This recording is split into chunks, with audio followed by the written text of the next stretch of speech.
이 아침 가운데는 읽었던 본문의 말씀 마태복음 4장 12절서부터 17절의 말씀을 통해서 천국의 시작이라고 하는 제목으로 함께 말씀을 나누겠습니다.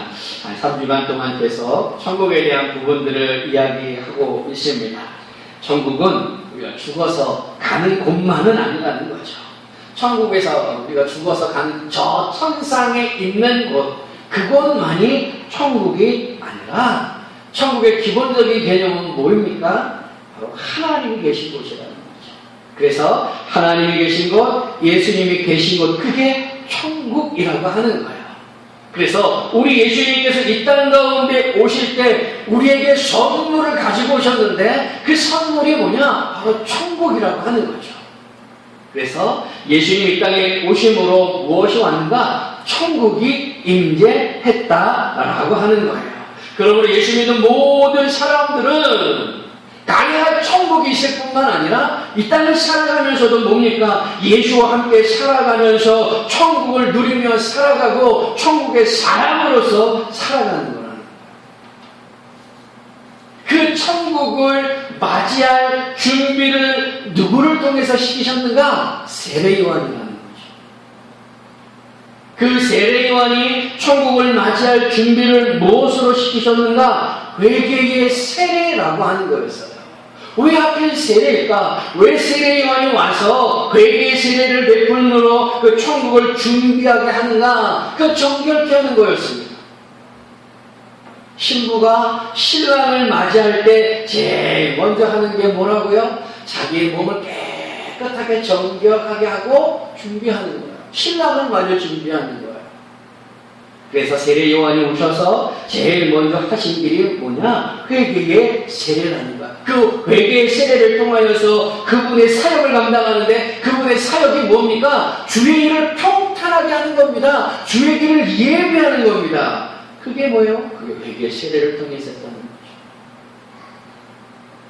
그게 지난주까지 보았던 내용이에요. 그럼 이제 예수님으로 말미암아 이 땅에 임한 그 천국, 그래서 세례 요한을 통하여서 회개의 세례를 통하여 주의 길을 평탄케 되었던 그 길을 통하여 이제 할 일은 뭐냐? 임재한 천국에 들어갈 백성들을 모으는 거예요.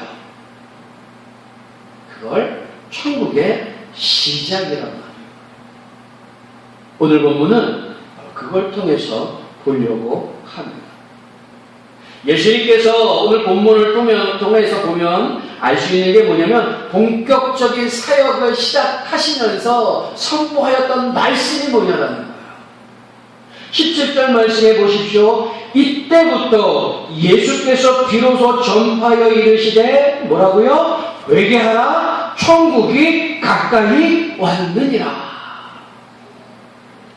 주님께서 공생애를 하시면서 또 그 천국에 대한 시작의 모습으로 우리에게 제일 먼저 선포하시는 말씀이 뭐냐면 회개하라, 천국이 가까이 왔다라고 말씀하고 있다는 거예요. 그런데 이 말씀은 가만히 살펴보면 이미 세례 요한이 하셨던 말씀이에요. 세례 요한이 요단강에서 회개의 세례를 베풀면서 선포했던 말씀이 뭐냐? 바로 이겁니다.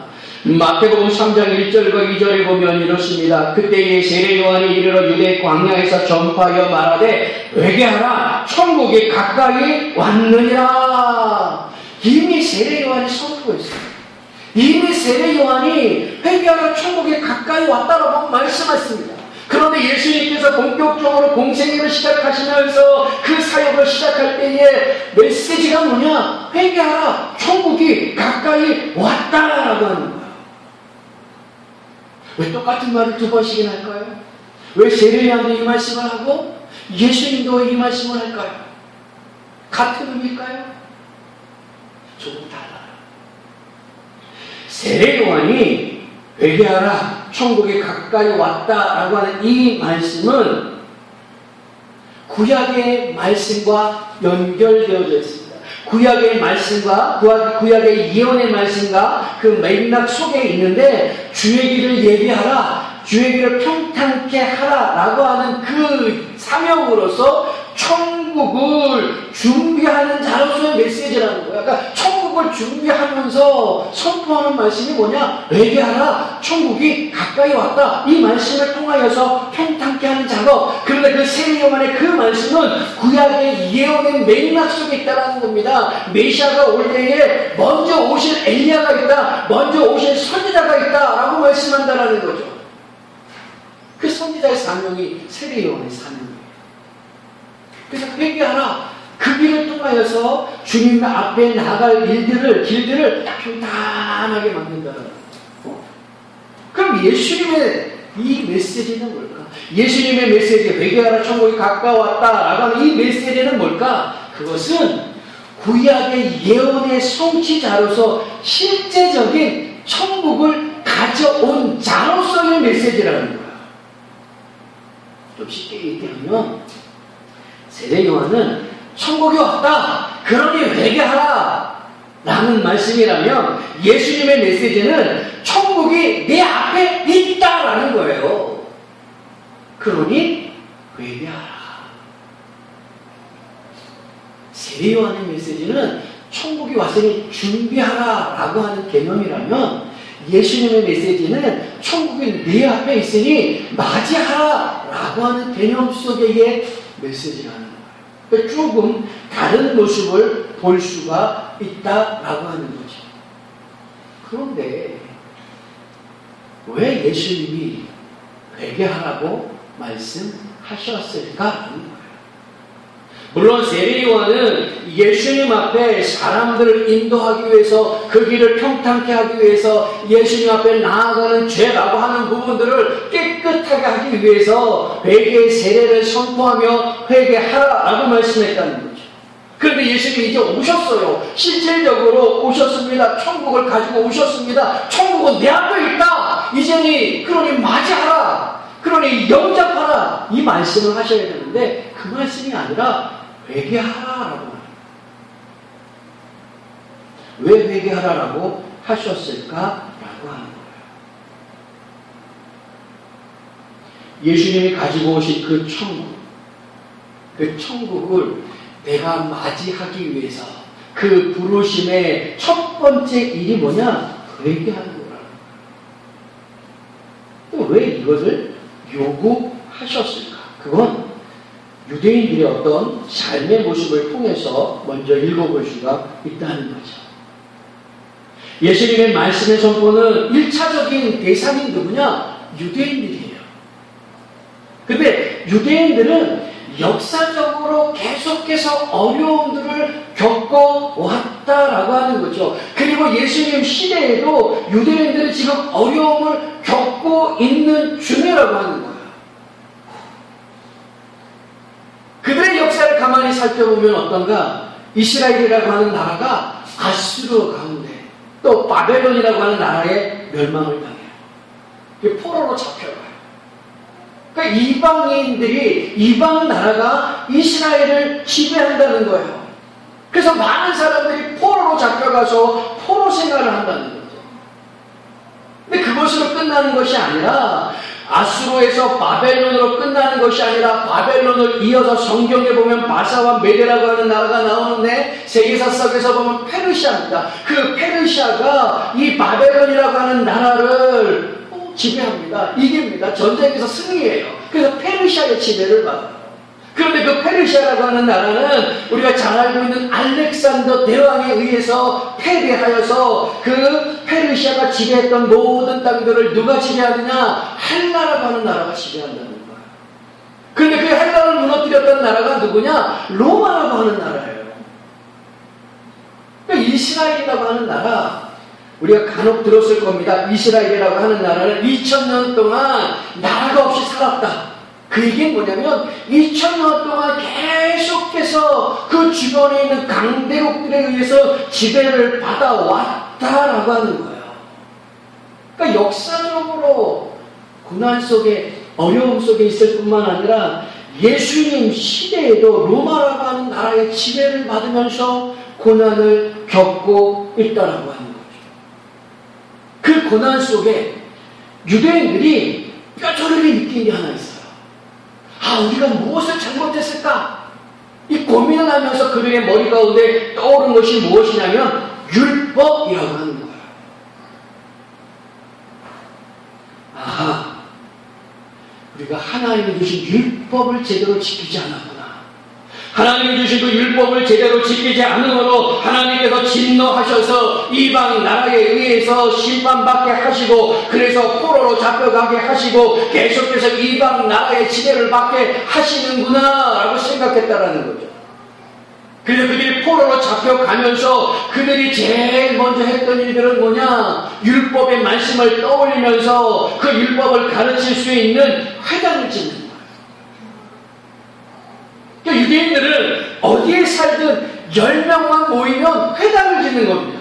왜요? 그 회당을 통하여서 자신들이 잘못했던 것, 율법이라고 하는 걸 무시했었는데 그 율법을 통해서 하나님의 말씀을 막 가르치는 겁니다. 그 율법대로 살려고 애를 쓴다라고 하는 거예요. 그래서 유대인들이 10명만 모이면 회당을 짓는다라고 하는 소리가 나올 정도였던 거죠. 그 율법에 대한 확고한 신념이 있었어요.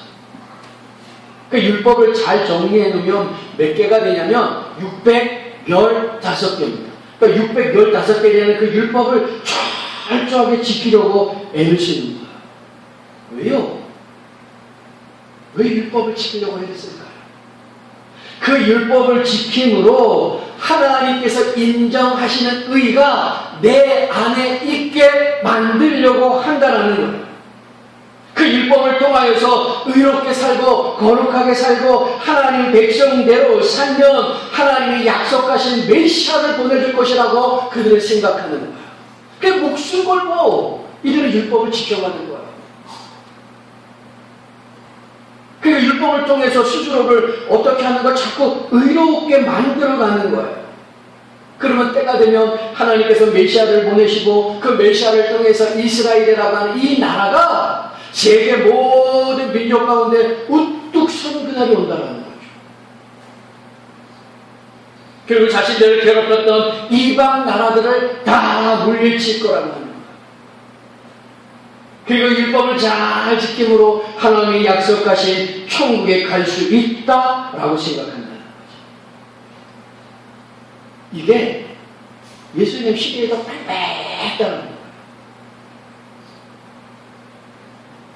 누가복음 18장에 보면은 이 모습을 볼 수가 있는데 거기에 등장하는 바리새인이 있습니다. 바리새인이 이렇게 기도해요. 바리새인이 서서 따로 기도하여 이르되 하나님이여 나는 다른 사람들 곧 토색, 불의, 간음을 하는 자들과 같이 아니하고 이 세리와도 같이 아니함을 감사하나이다. 나는 일회에 2번씩 금식하고 또 소득의 11조를 드리나이다. 바리새인의 기도를 가만히 살펴보면 무슨 표현이냐면 한마디로 이런 얘기예요. 하나님 보셨죠? 하나님 저 보셨죠? 제가 이렇게 율법을 잘 지키고 있습니다. 하나님 보셨죠? 저렇게 율법을 잘 지킵니다. 저는 의롭습니다. 전 거룩합니다. 이 얘기예요.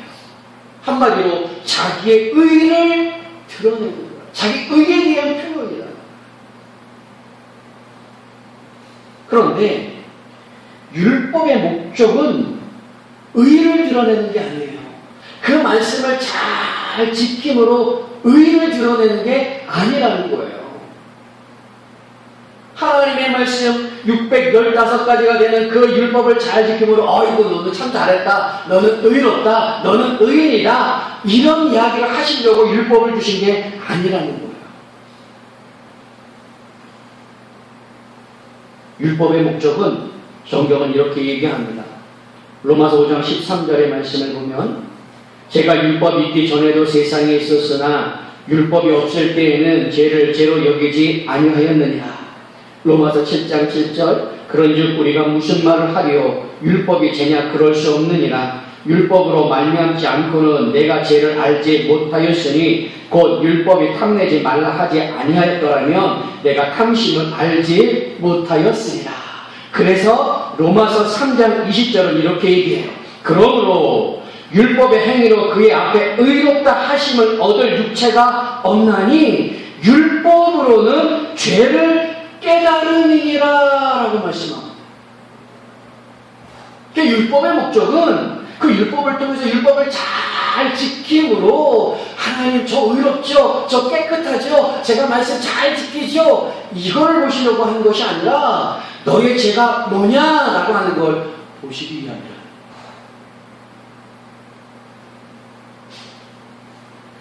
유대인들은 하나님 앞에 이렇게 얘기합니다. 하나님, 우리는 율법을 잘 지켰습니다. 하나님, 우리는 죄를 짓지 않았습니다. 하나님, 우리는 거룩합니다. 그러니 메시아를 보내주십시오. 이 땅에 천국을 이루어 주십시오. 이 나라를 제사장 나라로 만들어 주십시오. 우리에게 천국을 허락해 주십시오. 이 얘기를 계속하는 거예요. 그런데 주님은 그런 유대인들을 향하여서 뭐라 그러시느냐? 마태복음 2장 17절에 보면 이렇게 말씀했어요. 예수께서 들으시고 그들에게 이르시되 건강한 자에게는 의사가 쓸데없고 병든 자에게라야 쓸데있느니라. 나는 의인을 부르러 온 것이 아니오 죄인을 부르러 왔노라. 또 누가복음 5장 32절에는 내가 의인을 부르러 한 것이 아니오 죄인을 불러 회개시키러 왔노라.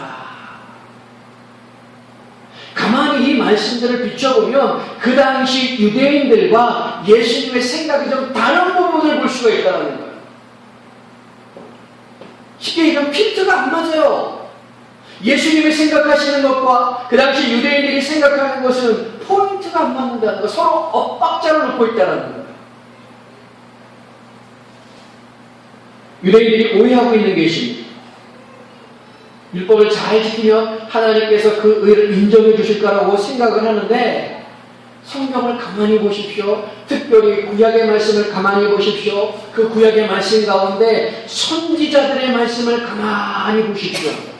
선지자들의 말씀 가운데 공통적으로 그분들이 외치는 게 있습니다. 그게 뭘까? 공통적으로 선지자들이 외치는 말씀은 뭐냐면 하나님께로 돌아서라. 하나님께로 돌아오라라고 하는 거예요. 그래서 그 율법을 통해서 너희들의 죄를 깨닫고 하나님께로 돌아서라라고 말씀한다는 거예요. 그 율법을 지키고 그 율법에 순종하는 것은 나중의 문제고 먼저는 하나님과 등진 모습에서 하나님께로 돌아서라라고 말씀하고 있다는 거예요.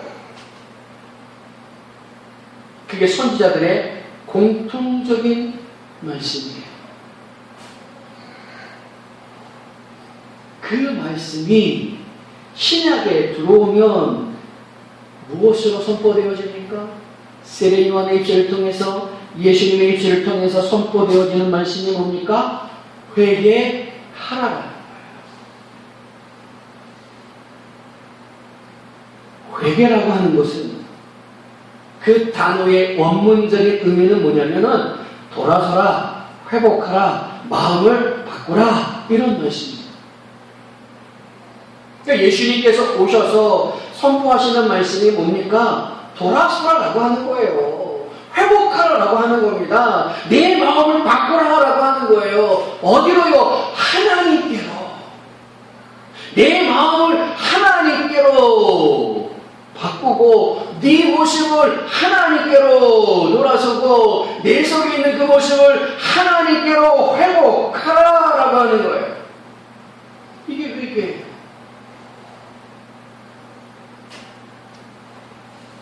그래서 예수님께서 천국은 내 앞에 있다. 그러니까 영접하라가 그 개념이 먼저가 아니라 그 죄로부터 돌아서라는 거죠. 등진 하나님과의 그 관계 속에서 하나님께로 돌아서라라고 하는 거예요. 그 마음을 새롭게 바꾸라라고 하는 거예요. 회복하라라고 하는 거예요. 그게 뭐예요? 그게 천국을 내 안에 영접하는 것. 그게 바로 예수님을 영접하는 것이라는 거죠. 그게 내 안에서 천국이 시작되어지는 시발점이라고 하는 거예요. 뭐가요? 회개하는 것. 돌아서는 것.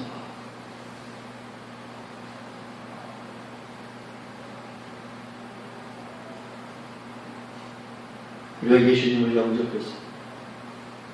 내가 돌아선 것 같아요. 천국이 내 안에 있는 것 같아요. 근데 무엇으로 증명하는가? 회개의 모습에는 세 가지 분명한 모습이 나타나야 한다는 거예요. 첫 번째 모습은 뭐냐면, 먼저는 가슴을 치는 애통함이 있어야 돼요. 그 죄에 대한 애통함의 모습이 있어야 됩니다. 곧 감정적으로 자신의 죄에 대한 고백의 모습이 회개 속에는 담겨져 있어야 한다라고 하는 거예요.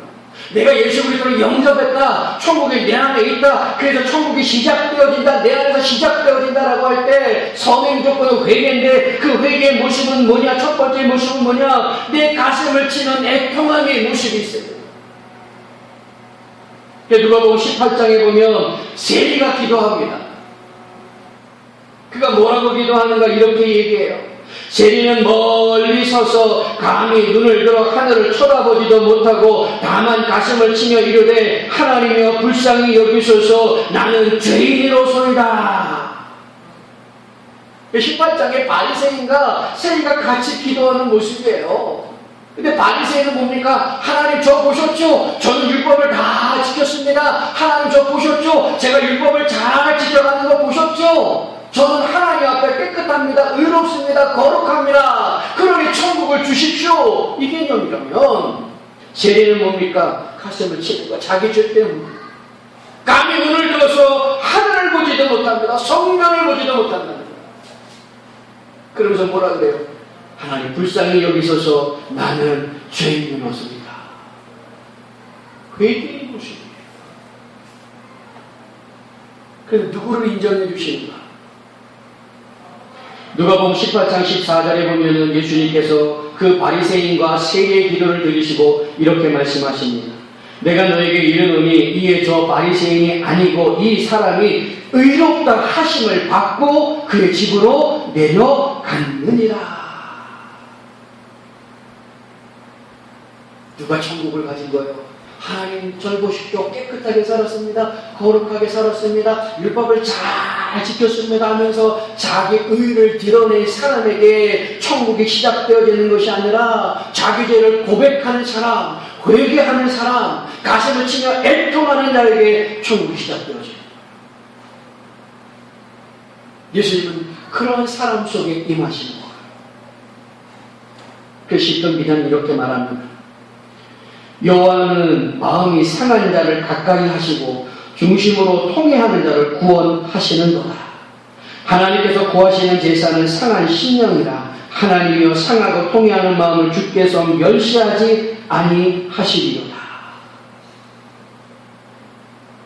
하나님 보시고자 하는 건 뭐예요? 통회하는 마음, 회개하는 마음. 그런 자에게 천국은 시작되어지는 것이고 예수님은 그런 자들의 심령 가운데 함께 하신다. 과연 우리에게 이런 모습이 있었느냐라는 거예요. 죄에 대해서 가슴을 치며 애통했느냐라는 거죠. 그런데 가슴을 치며 애통하는 것으로만 끝나면 안 된다는 거죠. 감정적으로 하나님 잘못됐습니다. 죄를 지었습니다. 이렇게 눈물을 흘리며 가슴을 치는 것으로 끝나는 것이 아니라 그 다음의 모습이 필요한데 그게 뭐냐? 삶의 변화라는 거야. 그러니까 회개는 무엇을 더불어 수반하냐면 삶의 변화를 수반한다라고 하는 거죠. 누가복음 19장에 보면 삭개오가 등장합니다. 삭개오가 등장하는데 삭개오는 누가 시키지도 않았는데 예수님을 만난 이후에 그는 이렇게 고백합니다. 삭개오가 서서 주께 여짜오되 주여 보시옵소서 내 소유의 절반을 가난한 자들에게 주겠사오며 만일 누구의 것을 속여 빼앗은 일이 있으면 내 갑절이나 갚겠나이다. 삭개오는요 세리일 뿐만 아니라 세리장이에요. 그런데 그 당시에 세리라고 하는 사람들은 같은 유대인들에게 죄인 취급받는 사람들입니다. 왜요? 돈이요, 돈. 자기 백성들을 돈으로 착취하는 사람입니다. 그래서 일정량만 세금으로 로마 정부로부터 내려온 세금량만 넘기고 나면 나머지 것은 다 자기 것이 되어지는 거예요. 그러니까 돈에 아주 미친 사람들이 세리입니다. 그 자기 백성들을 어떻게 해서든 착취를 해서 부를 가지려고 한 사람이에요. 그런데 그랬던 세리가 예수님을 만난 이후에 변한 게 뭡니까? 내가 갑절이나 갚겠습니다. 혹시 누구 것을 내가 훔쳤으면 4배가 갚겠습니다. 그 율법에서 말씀하는 건 이상의 모습이라는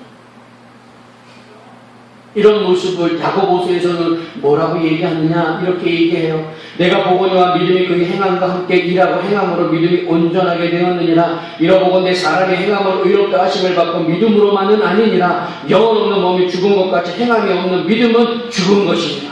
그 회개는 반드시 뭐가 필요하느냐? 삶의 변화가 있어야 된다는 거예요. 눈물을 흘리면서 하나님 잘못했습니다 이게 아니라요. 그 다음의 단계 삶의 변화가 있어야 내가 참된 회개를 했다는 거죠.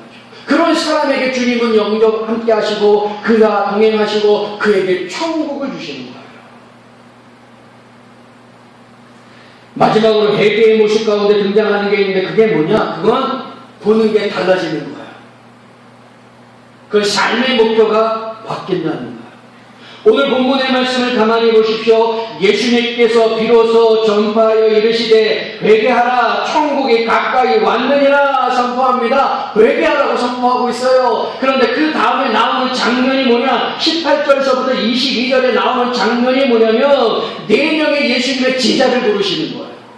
회개하라 라고 말씀하시면서 그 다음에 나오는 4명의 제자의 모습들이 회개의 모습이 뭐냐라는 걸 보여주고 있다는 거죠. 그 4명의 모습이 누굽니까? 베드로와 안드로와 야고보와 요한입니다. 이 4분의 이분들은 예수님께서 부르십니다.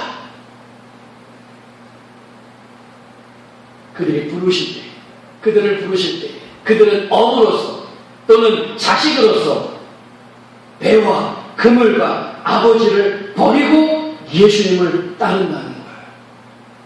이게 뭐냐? 보는 게 바뀌었다라는 거예요. 어부들이 보는 건 뭡니까? 물고기예요.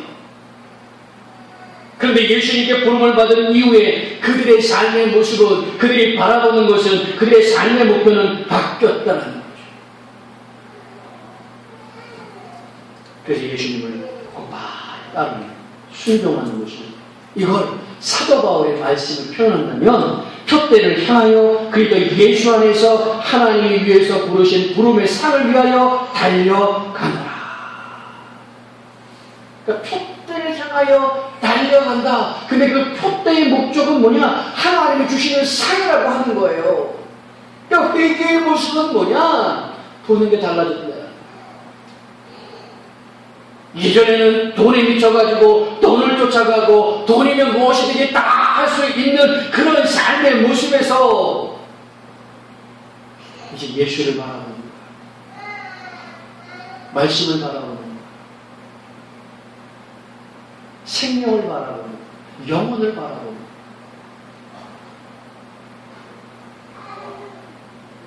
바로 회개는 이런 삶의 목표가 바뀌게 되어집니다.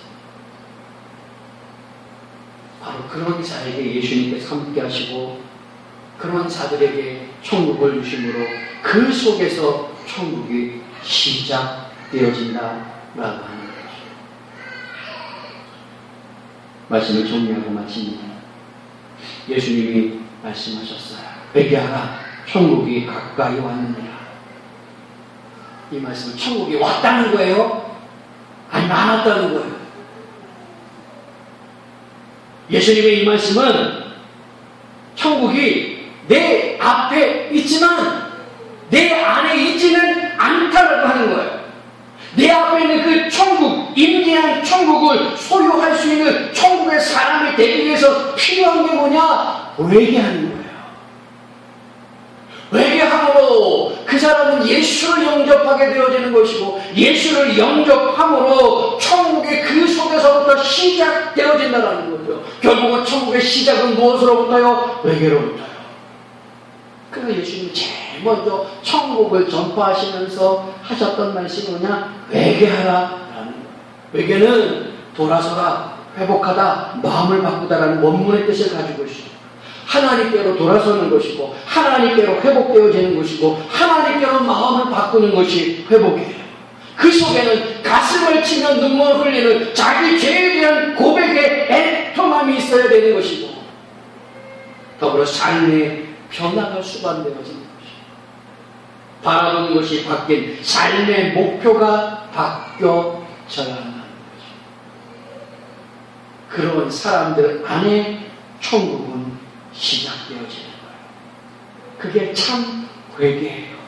참 회개하는 자들에게 예수님이 주신 천국은 시작되어지는 거예요. 그 천국이